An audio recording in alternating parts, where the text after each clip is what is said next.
अब बारी है सेमीफाइनल्स की। जी हाँ, और आज का डे कहीं ना कहीं रेस्ट है ग्रुप स्टेज कंप्लीट होने के बाद, और कल शुरू होगा सेमीफाइनल, और दोनों सेमीफाइनल एक ही डेज में है, एक ट्यूब में खेला जाएगा और एक मुल्तानी में कहीं ना कहीं खेला जाएगा। अब यह बात आती है सेमीफाइनल्स की, ओमान वर्सेस यूएई और नेपाल वर्सेस कुवैत। जी हाँ, ये सेमीफाइनल होना है डेफिनेटली। जो चार फेवरेट कहीं ना कहीं टूर्नामेंट से पहले फेवरेट्स माने जाते हैं, उसमें से 3 तो अपनी जगह यहाँ पर जरूर बना ली, लेकिन एक हांगकांग कल कहीं ना कहीं एक जबरदस्त परफॉर्मेंस की शिकार हुई कुवैत की तरफ से, और उन्होंने लास्ट मोमेंट पर आकर अपना मैच गंवा दिया और वो उस टूर्नामेंट से, क्योंकि कल मैच शुरू होने से पहले तक भी वो कहीं ना कहीं काफी कॉन्फिडेंट नजर आ रहे थे, लेकिन कल मैच के बाद जिस तरह की परफॉर्मेंस कुवैत ने दी है, उसके बाद कुवैत ने यहाँ पर बाजी मार ली है और पहुंच गए हैं वो सेमीफाइनल खेलने के लिए। तो सबसे पहले यहाँ बात करें, अगर हम नेपाल वर्सेस कुवैत मैच शुरू करते हैं एंड सब मैच प्रीव्यू की, तो सबसे पहले यहाँ पर वेदर रिपोर्ट की बात की जाए, क्योंकि वेदर को लेकर काफी ज्यादा इस वक्त चर्चाएं हैं। तो वेदर रिपोर्ट के हिसाब से क्या लगता है आपको, कल का जो वेदर है वो किस तरह का रहने वाला है इस मैच की अगर हम बात करें? नहीं, जरूर देखिए, अगर हम अर्ली मॉर्निंग की बात करें, जब मैच शुरू होता है, काफ़ी सुबह शुरू होता है मैच, तब तो इतना ज़्यादा बारिश की उम्मीद है नहीं कि शुरू में मॉर्निंग सेशन में, लेकिन उसके बाद आफ्टरनून जब लगेगा, यानी कि 12 बजे के बाद, 12:30 बजे के बाद, तब थोड़ा सा यहाँ पर बारिश के थोड़ा सा जो चांसेस हैं थोड़े ज़्यादा हो जाते हैं। बिल्कुल, और ऐसा नहीं है कि मैच पूरा ही ख़त्म हो जाएगा या ये नहीं, डकवर्थ लुईस सिस्टम का काफ़ी ज़्यादा इंपॉर्टेंस इस मैच में बढ़ेगा, ऐसा नज़र आता है, और रेन के चांसेस ज़रूर हैं, थोड़ा सा इंटरप्शन हमें यहाँ पर देखने को मिलेगा दोनों ही मैचों में, चाहे आप, लेकिन अगर हम बात करें फिलहाल इस मैच की, तो इस मैच में जरूर देखने को मिलेगा। बिल्कुल डेफिनेटली की बात है कि अगर वेदर रिपोर्ट के हिसाब से देखें तो 11:30 के बजे के बाद से जो है वहां पर बारिश का साया जो काफी, यानी सेकंड हाफ में बारिश के चांसेस बहुत है, और डेफिनेटली बारिश होगी भी, इस तरह के प्रेडिक्शन बताया जा रहा है। तो अब देखना होगा कि मैच कितना हो पाता है कितना नहीं, और अगर होता है तो क्या उतना हो पाता है कि डकवर्थ लुईस भी लग पाए, ये देखना दिलचस्प होगा। लेकिन इस तरह की सिचुएशन में फिर टॉस बहुत इंपॉर्टेंट हो जाता है। तो आपको पता है कि बारिश का साया है, सेकंड हाफ में बारिश पर गिर सकती है, तो उस लिहाज से टॉस अगर कोई टीम जीतती है तो क्या करना बेटर रहेगा इस तरह के कंडीशंस में? नहीं, जरूर देखिए, अगर आप जीत रहे हैं तो ऑब्वियसली बॉलिंग लेना चाहेंगी टीमें। इतने बेवकूफ़ तो कप्तान होंगे नहीं कि इतने अच्छे एक इन्वायरमेंट का हम फ़ायदा उठाएं। एक सुबह है, मॉर्निंग है, और खामखा में पूरा बादल है, और फिर जब पता हो कि बारिश होने वाली है तो उसका फ़ायदा ज़रूर पहले उठाएं, सामने वाली टीम को सस्ते में आउट करने की कोशिश करें, क्योंकि दिक्कत बहुत होगी जो पहले बल्लेबाजी करेगी। हमें शुरू के ओवरों में काफ़ी दिक्कतें नज़र आने वाली हैं, और तो ऑब्वियसली टॉस जीते और बॉलिंग करें। बिल्कुल, तो अब यहाँ बात करते हैं, चलिए मैच प्रीव्यू के इंपॉर्टेंट सेक्शंस की। सबसे पहले यहाँ अगर हम कुवैत के हिसाब से अगर हम देखें तो जो सबसे पहला फेस रहेगा यान कि वो जो ओपनिंग सेक्शन है कुवैत की बॉलिंग का, शुरुआत बॉलिंग से करते हैं। तो पहला पॉइंट आप क्या कहेंगे कुवैत के लिए, क्या इंपॉर्टेंट रहने वाला है? नहीं, जरूर देखिए, अगर हम कहें शाहरुख कुदूस वो शुरुआत करवाते हैं बॉलिंग की, तो यहाँ पर कुवैत के लिए सबसे पहले होगा कि एक बेहतर यहाँ पर ओपनिंग फेस अगर हम बात करें तो यहाँ पर निकाला जाए शाहरुख कुदूस की तरफ से, अर्ली ब्लोज यहाँ पर दिए जाए, क्योंकि विकेट से ही आपको बात बनेगी, क्योंकि आपके लिए जो टीम है सामने वो बहुत बड़ी टीम, तो उनके विकेट निकाल कर ही बात बनेगी। डॉट बॉल या UAE हो रहा है मैच में, सब बात से काम नहीं चलेगा। जी हाँ, क्योंकि अगर उनका विकेट बचा रहा नेपाल के बैट्समैनों का तो फिर कोई फायदा नहीं है, तो वो बहुत बेहतर स्कोर तक चले जाएंगे अगर एक बार उन्होंने 11-12 ओवर का फेस पार कर लिया। तो यहाँ पर शाहरुख कुदूस, और उसके बाद क्योंकि यासिर पटेल और मोहम्मद असलम बहुत जल्द आ जाते हैं, इतना देर नहीं लगाते वो बॉलिंग में, तो यहाँ पर इन दोनों का काम होगा कि बहुत इकोनॉमिकल जाना, ताकि प्रेशर बने, शुरुआत से ही एक प्रेशर बने, और इसका विकेट का फायदा कुवैत को हो कि ये जो प्रेशर बना रहे हैं इकोनॉमिकल होने का, इससे विकेट मिलने में बड़ा मदद मिलेगी। और शाहरुख का तो खैर काम होगा ही कि वो आए नई बॉल से और विकेट दिलाए, जो कि मौसम भी और जो मिजाज रहेगा वहाँ का वो बहुत ज़्यादा बॉलिंग फ्रेंडली रहेगा शुरू। जी हाँ, बिल्कुल, क्योंकि ओवर का कंडीशंस होंगे तो डेफिनेटली शाहरुख को यहाँ पर विकेट जो है करने ही होंगे अर्ली में, और अगर वो करने में कामयाब रहते हैं तो उसके बाद यहाँ पर इंपॉर्टेंस बढ़ जाएगी मोहम्मद असलम और यासिर पटेल की। बहुत शानदार टूर्नामेंट इन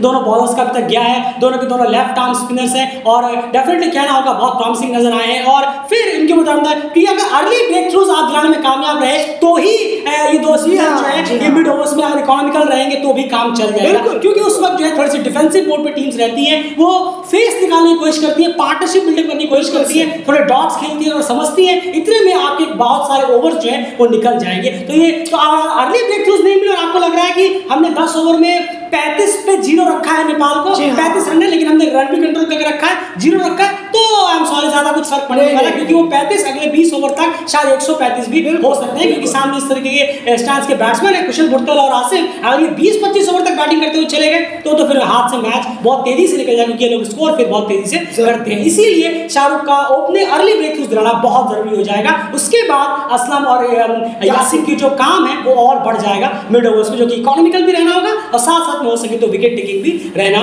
पड़ेगा। उसके बाद यहाँ कुवैत की अगर अगले सेक्शन की बात करें तो आप समझा पाएंगे किस तरह की लेंस यहाँ पर पकड़ के चलनी होगी कुवैत के बॉलर्स को, क्योंकि बॉलर्स को यहाँ ज्यादा काम करना होगा, क्योंकि सामने एक अच्छी टीम है जिनके बैट्समैन एक ही अभी एक बैट डे गया, लेकिन उसके अलावा काफी अच्छे रिदम में और फॉर्म में हैं। नहीं जरूर, देखिए बहुत बेहतरीन लाइन और लेंथ रखी है कुवैत के बॉलर्स ने तो ज्यादातर मैचों में, जी हाँ, बहुत बेहतर रखा है। लेकिन यहाँ एक वो यूएई वाला मैच छोड़ दें, यूएई में भी यासीन और मोहम्मद असलम का आप स्पेल देखिए, बिल्कुल आप उनको देखिए तो यहाँ बॉलर्स ये दो हैं जो कि इन्होंने बहुत साबित किया है इस टूर्नामेंट में और यहाँ तक आए हैं सेमीफाइनल में। और ये दो लोग खासकर यहाँ जरूर रहेगा कि जो बॉलर है कुवैत के वो स्टंप टू स्टंप लाइन और पैड पर बहुत ज्यादा बॉलें रखें, मुश्किलें पैदा करें। जब आप स्टंप टू स्टंप पे रखते हैं, पैड का मतलब ये नहीं है कि आप बैक साइड में डाल रहे हैं, ऑफ स्टंप और मिडिल स्टंप पे पैडों में रखें तो बहुत फायदा होगा। इससे रूम कम मिलेगा, जगह कम मिलेगी और स्पिनर जब आएंगे तो इससे साफ मतलब होगा कि वो आगे खिलाने पर मजबूर कर रहे हैं, जो कि यासीन पटेल और मोहम्मद असलम ने इस टूर्नामेंट में इंटायरली किया है। कल भी किया। पेसरों को यहाँ पर जरूर थोड़ा डिसिप्लिन में लाने की जरूरत है। स्पिनर डिसिप्लिन में है, वाकई में है, लेकिन पेसर जो है वो बहुत ज्यादा अनडिसिप्लिन हो जाते हैं, थोड़ा सा स्टार्टिंग के बाद वो हिल जाते हैं, उनकी गड़बड़ा जाती है लाइन और लेग। तो बस इसको संभालने की जरूरत है। कदर करिए जिस पोजीशन पर आप हैं, जहां आए हैं ना। बॉलर्स को यहाँ पर गलती नहीं करनी। बैटिंग में एक लास्ट पॉइंट है जो आप जरूर बताइएगा, लेकिन बॉलिंग का यहाँ पर जो जिक्र हो रहा है अभी, इसमें बस यही है कि इसकी रेस्पेक्ट करिए, stump to stump line pad पर डालिए, डिसिप्लिन रखिए। बॉलर बैट्समैन से आप कोशिश करिए कि वो गलती करें ज़्यादा से ज़्यादा और आपको फायदा हो, कुवैत को बॉलर्स को काफ़ी फायदा हो, क्योंकि स्पिनर कर रहे हैं पर पेसर उतनी मदद नहीं कर रहे जब बॉल थोड़ी सी पुरानी होने लगे। बिल्कुल, और आपको अगर इतने बड़े इवेंट पर एक बड़ा सेमीफाइनल कहीं ना कहीं जीतने के बारे में सोचना है तो आपको सारे बॉक्स टिक करने होंगे। ऐसा नहीं कि स्पिनर्स भैया अकेले पड़ गए और बाकी पेसर्स के खिलाफ देखा मिल रहा। ये दिक्कत हुई थी यूएई के खिलाफ, जब स्पिनर्स ने अच्छे खासे कोटे में अपने ओवर निकाल दिए, ठीक ठाक वो चले गए, लेकिन पेसर्स के आप बाकी 30 ओवर में इतने रन उड़ा दिए कि बहुत बुरा हाल हो गया। शाहरुख हो, सैयद मुनीब हो और एक और कोई प्लेयर थे, उनके भी काफी रन गए थे।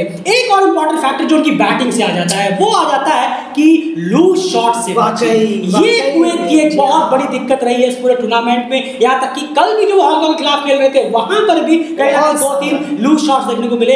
ये आपको बचना होगा। यही वो आयान आप लाइन कह रहे थे कि जिस प्लेटफॉर्म पे आप पहुंच गए, बस ये मत सोचिए अरे यार हमने सेमीफाइनल पहुंच गए, बस हमारे लिए इतना बहुत कुछ हो गया। नहीं, आपको इस प्लेटफॉर्म को रेस्पेक्ट भी देना है। आप हारते हैं जीतते हैं वो बात की बात है, बिल्कुल रिजल्ट लास्ट में आएगा, लेकिन जब आप मैच खेल रहे हैं तो लगना चाहिए कि नहीं इन्होंने सेमीफाइनल की रेस्पेक्ट की है, यहाँ पहुंचे तो दिखाया भी है कि हम सेमीफाइनल में पहुंचना डिजर्व करते थे, ऐसे नहीं कि हम बस पहुंच गए। ये नहीं होना चाहिए। तो ये कब होगा कि आप रेस्पेक्ट करें, खराब बॉलों को कहीं ना कहीं टारगेट करें कि आप शॉट के लिए जाएं, और जो अच्छी बॉल है उनको आप रेस्पेक्ट करना है, उस पर आपको सिंगल्स निकाल लें, डबल्स निकाल लें, या फिर जो ज्यादा ही बेहतरीन बॉल है उनको आपको डिफेंस भी करना है, क्योंकि आप यहाँ पर T20 नहीं खेल रहे हैं कि आपको हर बॉल पे वो कुवैत के बैट्समैन को दिखता है।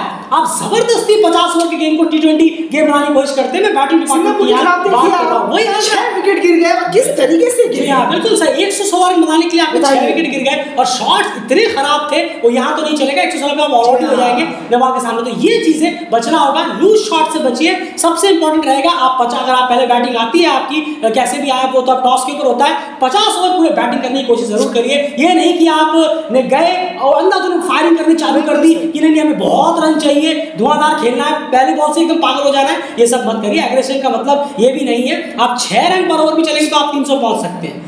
ये सबसे इंपॉर्टेंट बात है। तो जरूरी नहीं कि आप खराब शॉट खेल खेल कर इस चीज को गवा दे। तो इस चीज से कुवैत को बचना होगा। अगर आपने ये चीज वापस से की तो डेफिनेटली कहीं हमें एक तरफा मैच देखने को ना मिल जाए। एक वापस से अगर हम देखें सेमीफाइनल में, इस चीज से बचना होगा। तो ये कुवैत के लिए चीजें रहेंगी जो अगर अप्लाई करते हैं, परफेक्टली अप्लाई करने में कामयाब रहते हैं तो डेफिनेटली कुवैत के लिए कुछ रिजल्ट्स यहाँ पर बेहतर हो सकते हैं। अब चलते हैं नेपाल की तरफ। नेपाल के पर्सपेक्टिव से यहाँ चीजें देखें तो कुछ अलग यहाँ पर बात की जाए इस बार। और नेपाल के लिए सबसे पहला पॉइंट आप क्या रखने वाले हैं, जो नेपाल में थोड़ी बहुत देखने को मिलती है बीच बीच में, उसे थोड़ा सा इस यहाँ पर टाइट करने जाए तो बेहतर है एक बड़े फाइनल से पहले, और सेमीफाइनल में ये भी एक नॉकआउट गेम ही है। जरूर देखिए, अगर हम बात करें एक शुरुआत अगर अच्छी मिल जाए नेपाल को, और अगर अच्छी मिल जाए, क्योंकि इस टूर्नामेंट में शुरुआत तो इतनी अच्छी मिली नहीं है। अगर अर्ली फेज की बात करें हम, कि अगर अर्ली फेज में अगर बेहतर शुरुआत मिली है तो उसे कैरी ऑन करना ये ज़रूर नेपाल के बैट्समैन में एक होना चाहिए, क्योंकि ये बहुत बड़ा सेमीफाइनल है। तो एक अगर मान लीजिए अच्छा फेस आया है, मान के चलिए अगर एक शुरुआत बेहतर हुई है, तो उसके बाद जब बैट्समैन आएंगे और तो उसी में वो ऐसा ना हो कि थोड़ा सा लाइटली ले लें कि यार अब अच्छा स्कोर बन गया है तो थोड़ा ये शॉट देख लें, ये शॉट ट्राई कर ले, या ऐसा खेलने नहीं, सिर्फ अपने क्रिकेट पे ध्यान देना है। एक बेहतर स्कोर की तरफ टीम को बढ़ाना होगा हर बल्लेबाज को, जो कि नेपाल के बैट्समैन खुद करते आए हैं। कई मैचों में हमने देखा पिछले कुछ मैचों में, जो कि बहुत अच्छा क्रिकेट खेला है एक अच्छी शुरुआत के बाद, लेकिन कई बार हमें देखने को भी मिला है ये कि एक अच्छी शुरुआत को भी उन्होंने कभी कभी बिगाड़ दिया है, लास्ट तक जाते हैं। बिल्कुल, टॉप ऑर्डर ने एक अच्छा शुरुआत दिया, 1-2 विकेट ने काफी बेहतर किया, लेकिन उसके बाद नीचे आते आते काफी विकेट गिर गए। एकदम से एक विकेट गिरा तो उसके साथ साथ 2-3 विकेट और मिल गए। ये थोड़ा सा यहाँ पर स्टॉप लगाने की जरूरत है, पार्टनरशिप्स करने की जरूरत है। अगर एक बेहतर शुरुआत मिली है ऊपर से तो उसकी सारे बल्लेबाज उस पर चिपिंग करें और एक अच्छे स्कोर तक टीम को पहुंचाएं। अब ये सिर्फ बैटिंग तक सीमित नहीं रह जाता है, अब ये फेस में आ जाता है बॉलिंग में भी। मान लीजिए आप पहले बॉलिंग करा रहे हैं और आपने सामने वाली टीम के मान लीजिए 30-40 में या 50 या 60-70 रन पर 4-5 विकेट आपने गिरा दिए, आपको लगा कि चलिए अब तो बहुत अच्छे पोजीशन पे है, अब लगता है जल्द से जल्द इनको निपटा देंगे। उस वक्त पर कहीं आपने थोड़ी ढील दे दी। जी हाँ, क्या बोलिए, चलो 40-50 हो गए, फिर अपने मेन बॉल से रेस्ट दे देते हैं, यहाँ ढील देते हैं, यहाँ पे हम किसी और से 4th बॉलर 5th बॉलर या 6th बॉलर से कराकर ये फेस निकाल लेते हैं, रेस्ट कर लेते हैं, 1.5 रन मिल जाएगा। नहीं, ये मत करिए, ये नॉकआउट गेम है, ये नॉकआउट गेम है, ये मत करिए। जब आपने नेल लगाया है तो सीधा नेल इन द कॉफिन वाला मामला करना होगा आपको। अगर सिर्फ गए तो पूरा बोल्ड कर दीजिए कि नहीं, अगर आप 70 पे हमने आपके 5 गिरा दिए तो 90 पे ऑल आउट करना है। हमारा जो मकसद है वो आपको 90 पे ऑल आउट करना है, ये नहीं कि चलो आप बॉलर्स काफी थक गए रेस्ट दे देंगे। अरे एसीसी प्रीमियर कप जीतने के बाद रेस्ट कर लीजिएगा, उसके बाद रेस्ट कर लीजिएगा, इस वक्त काम कर ले, ये बेहतर रहेगा। 70 पे 5 है, 50 पे 5 है, रिलैक्स मोड पे मत जाइए। ये बहुत बड़ी गलती कई बार टीम्स करती है, इसका खामियाजा उन्हें बाद में एहसास होता है कि अच्छा खासा आपने सामने टीम को दबा दिया था। और ये एक हमने कल हांगकांग वर्सेस कुवैत में भी देखने को मिला, एक बहुत बड़ी चूक वहां पर हुई। और जब 4-5 विकेट कुवैत के गिर गए तो ऐसा लगा कि चलिए अब तो मैच निकल ही गया, लेकिन ऐसा है नहीं, वो धीरे धीरे इतना बड़ा पहाड़ लेकर चले गए। तो ये छोटी चीज, ये गलती बिल्कुल भी नहीं दोहरानी है कैप्टन को, और साथ साथ में वाइस कैप्टन और प्लेयर्स को भी इसका ध्यान रखना है। अगर 50 पे 5 है तो आप कोशिश करिए कि जिस वजह से 50 पे 5 हुए हैं, जिन बॉलर्स की वजह से 50 पे 5 हुए हैं, उन्हीं को अटैक और अग्रेसिव मोड पे लगातार बना के रखिए, ताकि अगले 5 विकेट भी 40-50 रन के अंदर आ जाए। ये नहीं कि अगले 5 विकेट लेते लेते आपको 120-30 रन और खर्च हो जाए, क्योंकि स्कोर पहुंच जाए 180-190। फिर उस तरह के स्कोर्स में बारिश आने वाली होगी, डरबर्दिश रहेगा, क्या कुछ होगा, वो सब बात की बात है। लेकिन ये सब चीजें कंसर्न ना हो, इससे बेटर आप नेल इन द कॉफिन पहले ही करें, ढीला मत छोड़िए। जैसे कहते हैं कि हमने उंगली पकड़ाई तो आप सर पे बैठ गए, ये वाला मामला नहीं होना चाहिए, ये ध्यान रखना जरूरी होगा। एक और फेस यहाँ पर आ जाता है, try to maintain run rate while batting. बिल्कुल, ये बहुत इंपॉर्टेंट है, ये भी आप समझाएं। अगर मान लीजिए, अब टॉस तो आपके हाथ में है नहीं, मान लीजिए टॉस जीता कुवैत ने और उन्होंने आपको पहले बैटिंग दे दी, और आपको पता है कि सेकंड हाफ में यहाँ पर बारिश का साया भी हो सकता है, तो यहाँ पर किस तरीके का बैटिंग अप्रोच होना चाहिए? जरूर देखिए, यहाँ पर जैसे नेपाल एक बेहतर बल्लेबाजी हमें 310 वाले में एक देखने को मिली थी, कुछ उसी तरीके से बैटिंग यहाँ जरूर होनी चाहिए कि मिड फेस का इस्तेमाल एक बहुत बेहतरीन तरीके से होना चाहिए, कि वहाँ पर विकेट थोड़े कम गिरे हों, लेकिन रन्स अगर रना बॉल भी आए हों, या रना बॉल नहीं सही 180 बॉलें हैं तो तकरीबन अगर 150 रन आ जाए तो बहुत बेहतर होगा। क्यों? क्योंकि रन्स बनाने की ज़रूरत है, क्योंकि अर्ली फेस होगा बैटिंग का, वहाँ थोड़ा रन बनाना मुश्किल होगा। तो स्टार्टिंग फेस है, अगर बॉलर डिसिप्लिन रहते हैं कुवैत के तो बहुत उम्मीद होगी, तभी ऐसा होगा। अगर बॉलर डिसिप्लिन नहीं है तो आप रन्स कर सकते हैं, आप रन बन सकते हैं, लेकिन अर्ली फेस में जो कि मौसम का मिजाज भी ऐसा रहेगा, तो वहाँ पर अपना विकेट बचाकर उस मिड फेस को यूटिलाइज करना ही होगा, क्योंकि उस मिड फेस में जो है बॉल इतना हिलेगा नहीं, बॉल पुराना हो जाएगा, फास्ट बॉलर से इतनी मदद मिलेगी नहीं, तब वहाँ पर स्पिन बॉलर आएंगे, या फिर और कोई एक्स्ट्रा बॉलर कुवैत लेके उतरेगा तो वो वहाँ पर बॉलिंग कराते हुए नजर आएंगे। तब विकेट कम गिराकर वही होगा कि उस वक्त 11 से 40 ओवर में रन्स को बढ़ाया जाए, वो सबसे बेटर फेस हो। बिल्कुल, ताकि यहाँ से रन रेट मेंटेन हो सके। तो बस यही रन रेट मेंटेन करके चलना है। अगर इस तरह के कंडीशंस में आपको पता है कि सेकंड हाफ में कहीं बारिश का साया ना हो, तो अगर आपकी बैटिंग पहले आती है तो रन रेट मेंटेन करके चलना बहुत जरूरी है, क्योंकि ये चीज डकवर्थ टू इसमें आगे जाकर काम आ सकती है। बहुत ज़्यादा। और फिर डेथ फेस में आपके जो लोअर ऑर्डर हैं या टेलेंडर्स हैं वो लोग बहुत ज़्यादा इस पर और चार चांद लगा देंगे, क्योंकि वो बहुत बेहतर बल्लेबाजी कर रहे हैं इस वक्त। अगर हम बात करें नेपाल के लोअर ऑर्डर और टेलेंडर जो नीचे आते हैं, तो वो काफ़ी ज़्यादा कंट्रीब्यूट कर रहे हैं। पर ये कंट्रीब्यूट और बड़ा तभी लगेगा जब एक जो मिडिल ऑर्डर के बैट्समैन है, जो या टॉप ऑर्डर से 1 से चौथे डाउन तक के बल्लेबाज एक बेहतर रन रेट के साथ बल्लेबाजी करें, फॉल शॉट या फिर ये सब फालतू के शॉट से बचे, रन बनाने की कोशिश करें। 180 बॉलें होती हैं, आप सोचिए 30 ओवर में, और वहाँ पर अगर 150 160 रन बन जाए, 2-3 विकेट 4 विकेट खाली इतने गिरे, 3 विकेट गिरे, 4 विकेट बहुत हो जाते हैं, तो काफ़ी बेहतर। बिल्कुल, तो ये हाल है मैच रिव्यू का। अगर हम बात करें नेपाल वर्सेस कुवैत का, कुछ इंटरेस्टिंग पॉइंट्स हमने आपके सामने रखे हैं। एक नॉकआउट गेम है, तो यहाँ पर देखना होगा किस तरह से दोनों टीमें परफॉर्मेंस करती हैं। बाकी दोनों टीमों को ऑल द बेस्ट कि आप इस प्रिपरेशन में जबरदस्त मैच खेले और एक बेहतरीन मैच हमें देखने को मिले। एट द एंड जो डिजर्व करता है कहीं ना कहीं वही जीते, क्योंकि परफॉर्मेंस से ही पता चल जाएगा कौन डिजर्व कर रहा है कौन नहीं, किसने इस प्लेटफॉर्म की रेस्पेक्ट की किसने नहीं, तो वो एट द एंड रिजल्ट से पता चल ही जाएगा। अब एक और मैच हो रहा है, वो भी बड़ा दिलचस्प और इंटरेस्टिंग है, वो है ओमान वर्सेस यूएई। उसमें से जीतने वाली टीम फाइनल खेलेगी। अब ओमान वर्सेस यूएई की बात करें यार, तो सबसे पहले यहाँ पर वेदर रिपोर्ट की बात कर लेते हैं। यहाँ भी लगभग वैसा ही है। शुरू का जो फेस है, शुरू में 2-3 घंटे बारिश से वेदर रिपोर्ट तो है प्रेडिक्ट नहीं कर रहा, लेकिन उसके बाद सेकंड हाफ में यहाँ पर भी बारिश के चांसेस हैं। तो वही सिंपल सी बात है कि अगर आप टॉस जीतते हैं तो पहले यहाँ पर भी बॉलिंग के लिए जाइए तो बेहतर रहेगा। तो वेदर और टॉस रिपोर्ट में कहीं ना कहीं ये हाल है। उसके बाद अगर यहाँ पर देखें यार, तो यूएई के लिए सबसे पहला पॉइंट यहाँ पर आप क्या कहना चाहेंगे? जी जरूर, देखिए यहाँ पर यूएई को जल्द से जल्द चलता करना होगा जतिंदर सिंह को। जी हाँ, क्योंकि जतिंदर सिंह को लेकर थोड़ा प्लान यहाँ पर यूएई को बनाना होगा, क्योंकि वो अगर टिक गए तो बहुत तेजी के साथ रन करेंगे और अब तक कर भी रहे हैं, बिल्कुल बहुत बेहतर रन कर रहे हैं। और बस यही है कि देखना होगा कि कितना ज़्यादा टैकल। एक प्लान यहाँ पर है कि जतिंदर सिंह जो है वो ऑफ साइड की तरफ काफ़ी ज़्यादा स्ट्रगल करते हैं, माफ़ कीजिए, काफ़ी स्ट्रगल करते हुए नजर आते हैं। तो उन्हें कम से कम एक बॉल जो चौथे स्टंप पर हो, ऑफ साइड की तरफ हो, या फिर बाउंसर कहीं ना कहीं अगर ऑफ साइड की तरफ हो, तो फिर वो उन्हें काफ़ी दिक्कत पैदा कर सकती है। मुंह की तरफ हो, थोड़ा हाइट पर हो, जहाँ वो ऐसे करके बल्ला उठाएं तो उन्हें दिक्कत हो, तो और वो लगाते हैं, वो बैट भी लगाते हैं, वो छोड़ते नहीं, उनकी आदत है ये बल्ला लगाना। या फिर उन्हें ड्राइव करने पर मजबूर करें कि एक पैर वो निकालें और ऊपर से मारने का कोशिश करें, कवर के ऊपर से या पॉइंट के ऊपर से मारने का कोशिश करें, तो इससे एज या फिर बॉल खड़ी होने की ज़्यादा चांसेस है। तो ये दो बॉलें खासकर उन पर अगर ज़्यादा ट्राई की जाए, अगर यूएई सुन रहा हो तो मालूम नहीं, लेकिन ये दो बहुत इफेक्टिव होगा। काफ़ी फंसते हुए नजर आते हैं, काफ़ी ज़्यादा एज उनके इसमें बचते हैं कि वो एक पैर उन्होंने आगे निकाला और सीधा ऐसे करके खेलने गए कवर के ऊपर से।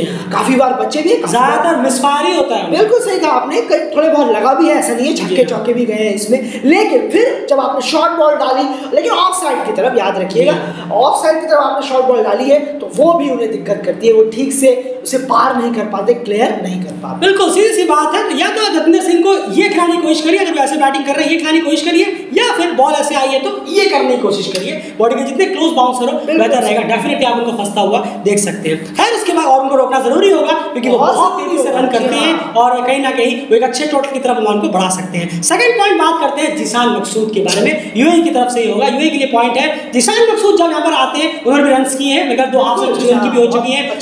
तो निकाल रहे हो, बॉलिंग की बात में करेंगे, लेकिन जिशान मकसूद एक बहुत इंपॉर्टेंट फैक्टर है और बड़े मैचों के प्लेयर भी वो हैं, कई बार उन्होंने साबित किया। तो डेफिनेटली जिशान मकसूद एक लेफ्ट हैंडेड बैट्समैन है, तो जब वो यहाँ पर बैटिंग करने के लिए आए तो डेफिनेटली यहाँ पर 2 प्राइम बॉलर्स को यूएई को अटैक करना चाहिए, वो है कार्तिक पयप्पन और रोहन मुस्तफा।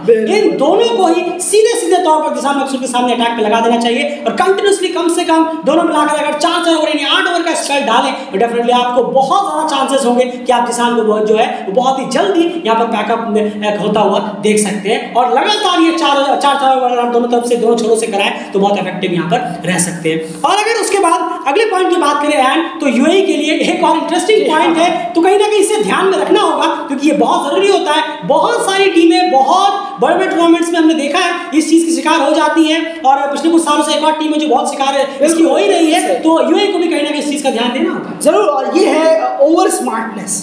जी हाँ, खास करके बैटिंग से बिल्कुल सही कहा आपने, ओवर स्मार्टनेस यहाँ इससे बचना होगा कि अगर आप समझ रहे हैं कि मैंने उस मैच में एक ऐसा अनऑर्थोडॉक्स शॉट खेला था, ऑफ स्टंप पे जाके मैंने वो पीछे कीपर के ऊपर से निकाल दिया था, तो यहाँ पर भी वो मैं कर दूंगा। इन सबसे बचने की जरूरत है। डगलस मरिया मत बनी। बिल्कुल सही कहा आपने। और ये इन सबसे बचने की जरूरत है कि वो T20 वाला क्रिकेट या T10 वाला क्रिकेट, क्योंकि यूएई के प्लेयर T10 भी खेलते हैं, अबू धाबी T10 होता है वो कोई क्रिकेट, वो भी खेलते हैं। वहां पर भी अगर आप ये सब शॉट यहाँ ट्राई करेंगे, आप गए, आपकी बैटिंग स्मार्टनेस। बिल्कुल लंबी इनिंग। आज डेली क्रिकेट ये कह देता है, यही हमें देखने को मिलेगा कि यूएई की तरफ से अगर कोई लंबी इनिंग खेलेगा तो वो सीधे बल्ले से उसके मोस्टली रन्स निकलेंगे। जब आप मैच देखने बैठेंगे ये आपके सामने साबित हो जाएगा। बिल्कुल, क्योंकि ओपोनेंट ही ओवर करता है। बिल्कुल, ओपोनेंट बहुत बड़े हैं, ओपोनेंट बहुत सीनियर हैं, आपके लेवल के हैं, बॉलर बहुत क्वालिटी के हैं, उन्हें इतने हल्के मत लीजिए कि हाँ मैंने 174 मारे थे तो आज भी घुमा दूंगा बल्ला। नहीं, आज सिर्फ सीधे बल्ले से खेलने की कोशिश करिए। जैसे मोहम्मद वसीम को आपने देखा 5वें 6ठे स्टंप पे जाके बॉल को चेस कर रहे हैं।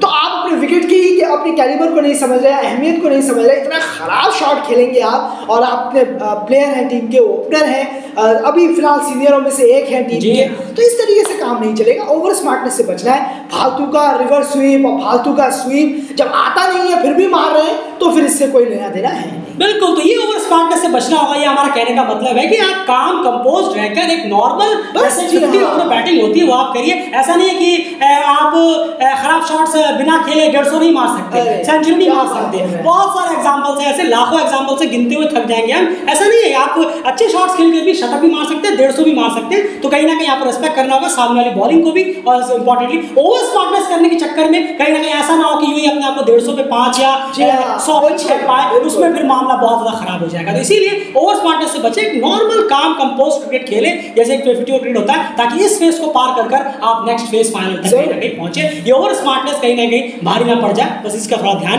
यूएई को रखना है। अब बात करते हैं ओमान के लिए पहला पॉइंट क्या होगा। नहीं, जरूर ओमान को रन्स करने की जरूरत है, क्योंकि यूएई की जो बैटिंग है वो भी बहुत स्ट्रांग है। ऐसा नहीं है, काफी अच्छे बैट्समैन है उनके पास जो लिस्ट में है, बहुत बेहतर है जो लाइनअप है उनकी, तो उस पर थोड़ा सा रन्स लगाने की जरूरत है। यहाँ पर आके विलियर्स टूर्नामेंट से बाहर हो गए हैं और यूएई जो ओमान है वो रन्स से काफी ज्यादा यहाँ पर अभी पीछे हटा हुआ है, क्योंकि नेपाल के खिलाफ भी हमने देखा बस यही है। बिल्कुल, कि नेपाल के खिलाफ हमने देखा कैसे करके वो स्ट्रगल कर रहे थे उनके बल्लेबाज, जब यहाँ पर हाई क्वालिटी बॉलिंग आई। एग्जैक्टली यूएई के पास भी जब एक बहुत बेहतरीन बॉलर्स है और स्पिन खासकर, क्योंकि इस मुल्तानी पिच पर हमें बहुत स्पिन देखने को मिल रही है यहाँ पर, तो स्पिन एक बहुत बड़ा इफेक्टिव यहाँ होंगे। तो उस पर देखना होगा कि रन्स की जरूरत है। ऐसा नहीं है कि आप कम स्कोर आपने करा है, कम स्कोर कर दिया तो आप सोचेंगे कि इफेक्टिव हो, मैच बने। नहीं, आपको क्या करना है, आपको अपनी तरफ से क्या तैयार करना है, वो यही है कि ओमान रन्स बनाए, थोड़ा रन्स करे, रन्स के लिए जाए। बिल्कुल, सबसे इंपॉर्टेंट बात ये भी है कि अगर आप पहले बैटिंग आपकी अगर आ गई है और आपने बहुत कम रन्स किए, रन्स आपके कम रह गए, तो फिर बैकवर्ड तो इसमें आपको ही नुकसान होने वाला है। अगर वो लगता है तो वो बात की बात है, बारिश वो सब बात की बात है। अगर वो सब होता है तो कम रन्स तो वैसे ही आपको नुकसान कहीं ना कहीं दे जाएंगे, अनलेस आपने भी यूएई का वही हाल ना कर दिया हो बॉलिंग में। खैर, उसके बाद एक और बहुत इंपॉर्टेंट फेस है यहाँ, जो लास्ट इस मैच का कंक्लूजन करेंगे हम, वो ओमान के लिए क्या निकल कर आएगा, लास्ट पॉइंट जो ओमान के लिए हो जाता है। नहीं, जरूर देखिए, पार्टनरशिप कहीं ना कहीं करने की जरूरत है ओमान को, क्योंकि मिड फेस बिल्कुल सही कहा आपने। एक अगर स्ट्रॉन्ग बेस मिल जाए, जैसे कि अभी हमने देखा था 550 शायद ओमान ने मारी थी मेरे ख्याल में किसी टीम के खिलाफ, जो अभी स्कोर किया उन्होंने काफी बेहतर, नहीं ओमान नहीं, ओमानी थी मेरे ख्याल से, शायद ओमान 366 मारे थे। जी हाँ, बिल्कुल। तो 550 उसमें लगी थी, जतिंदर ने की, कश्यप ने, सऊदी अरेबिया की, बिल्कुल जी हाँ, सऊदी अरेबिया के खिलाफ। तो 550 की तो देखिए उसमें पार्टनरशिप बनी थी, लेकिन वो सऊदी अरेबिया थी, यहाँ पर यूएई बॉलिंग चेंज। तो अब यहाँ पर आपको पार्टनरशिप अब इतनी नहीं चाहिए कि 5 विकेट की 50-50 ऐसे तो होगा भी नहीं। तो फिर इसलिए आपको 2-3 विकेट का अगर मौका मिले तो यहाँ पार्टनरशिप करने की जरूरत है, चाहे ओपनिंग हो, 1 डाउन हो, 2nd डाउन हो और 3rd डाउन, ये 4 मिलकर अगर एक पार्टनरशिप, 2 पार्टनरशिप से हो गए तो एक आप रेस्पेक्टेबल टोटल तक पहुंच सकते हैं। क्योंकि हमें बार बार नहीं भूलना चाहिए, ये मुल्तानी ग्राउंड है, यहाँ पर पिच काफी हरकत करती हुई नजर आती है। बिल्कुल, हाँ, यहाँ पर रन्स भी हैं और पिच को बहुत स्पिनर्स को भी हेल्प कर रही है। पेसर्स अगर लेंथ पे आ रहे हैं तो उनको भी यहाँ पर विकेट मिल रही है, यानी यहाँ पर जो है वो हरकत हो रही है, बॉलिंग में हो, स्पिन बॉलिंग में हो, बैटिंग में हो, हर तरह से रन्स भी बन रहे हैं। तो यहाँ पर जबरदस्त कहीं ना कहीं माहौल क्रिएट हो सकता है। ओवरऑल ये कहीं ना कहीं मैच प्रीव्यू है ओमान वर्सेस यूएई का। एक लास्ट में सिंपल सा एक चीज जरूर कहना चाहेंगे, लेफ्ट आर्म बॉलर जो है उन्होंने बहुत ज्यादा अब तक डोमिनेट किया है। इस अगर हम बात करें एसीसी प्रीमियर कप में अभी तक डोमिनेट किया है। अगर हम स्पिनर्स की बात करें, पेसर्स की बात करें, दोनों ने ही काफी डोमिनेट किया है यहाँ पर। तो लेफ्ट आर्म स्पिनर्स हो या फिर पेसर्स हो, इनसे खासा बचने की जरूरत होगी और ये कहीं ना कहीं इफेक्टिव साबित हो सकते हैं दोनों मैचेस के लिहाज से हम यहाँ पर बात कर रहे हैं फिलहाल। और ओमान और यूएई को भी कहीं ना कहीं ऑल द बेस्ट आपके सेमीफाइनल के लिए। वापस वही कहेंगे, जो बेहतर टीम होगी, जो डिजर्व करेगी, वही कहीं ना कहीं सेमीफाइनल जो है वो खेलती हुई नजर आएगी। वो तो लास्ट में पता चल जाएगा आखिर कौन बेहतर टीम निकली और कौन नहीं। तो ऑल द बेस्ट चारों टीमों को, बस इंतजार करेंगे और मैच कहीं ना कहीं देखेंगे और आपके सामने एनालिसिस भी सारी लेकर आएंगे। कम्युनिटी में लगातार अपडेटेड रहेंगे। चैनल सब्सक्राइब जरूर कर लीजिए। डेली क्रिकेट लगातार आपके साथ बना हुआ है एसएससी प्रीमियर कप की सारी कवरेज लेके। फिलहाल इस वीडियो में बाय।